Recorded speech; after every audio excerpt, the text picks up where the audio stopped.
જય માતાજી, જય ભવાની બધા ભાઈઓને. અમે આવ્યા છીએ કેદારનાથ ફરવા અને અહીંયા બાપુની અગ્નિ સંસ્કાર દીધો છે, બરાબર. મુનિ મહારાજ એટલે એને અહીંયા જેટલી જગ્યામાં અહીંની બહુ સારું કરીને ગયા છે. બધા ભાઈઓ આવજો દર્શન કરવા. ને અહીંથી નરસિંહ મહેતા અહીંથી હાલ્યા જતા હતા, તેને અહીંથી વેરાગ મળેલો છે. કેમ કે વેરાગ તો ભાગમાં હોય ને જ મળે, નકર મળે નહીં ભલા માણા. ઈ વળી પાછું કુંવરબેન નું મામેરું ભરાતું હતું ને ઉના, ન્યા ગયા હતા નરસિંહ મહેતા. દાદાના દર્શન કરવા જઈએ છીએ આપણે.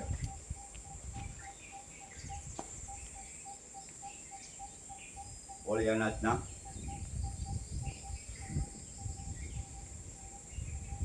જય ભોળિયાનાથ.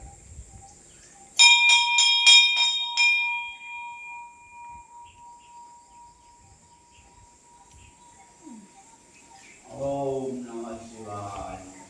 કેદારનાથની જગ્યાએ બહુ મજા આવે છે. આપણે અહીંયા આવ્યા છીએ ભોળિયાનાથના દર્શન જરૂરી છે કરવા.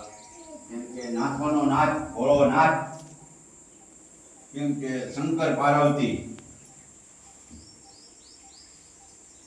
એવું છે ભાઈ. કેમ કે બધા આવજો દર્શન કરજો દાદાના, ને પાર્વતી માને પગે લાગી લો.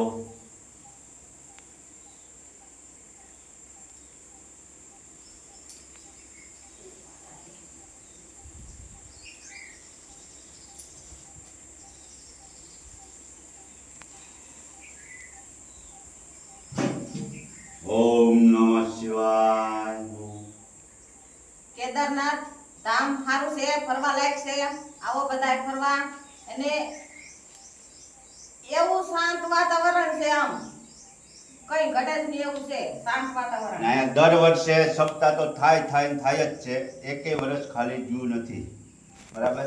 કેમ કે કેદારનાથની જગ્યા બહુ પવિત્ર કહેવાય છે.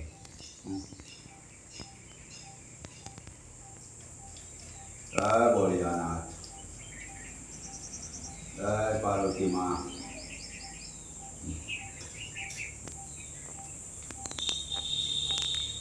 ભગવાન જ છે, બરાબર. એટલે અહીંયા મંદિર દેખાય એમાં. કેમ કે આવજો બધાય ને દર્શન કરજો, બહુ મજા આવશે. ને તમારે દર્શન કરવા જરૂરી છે ભલામણ. કેમ કે તો વિશ્વનો નાથ, ભોળો નાથ કહેવાનો.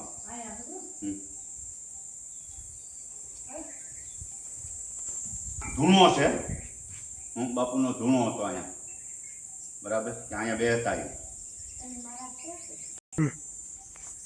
એવું છે ભાઈ. કેમ કે આવજો દર્શન કરજો બધા ભાઈઓ.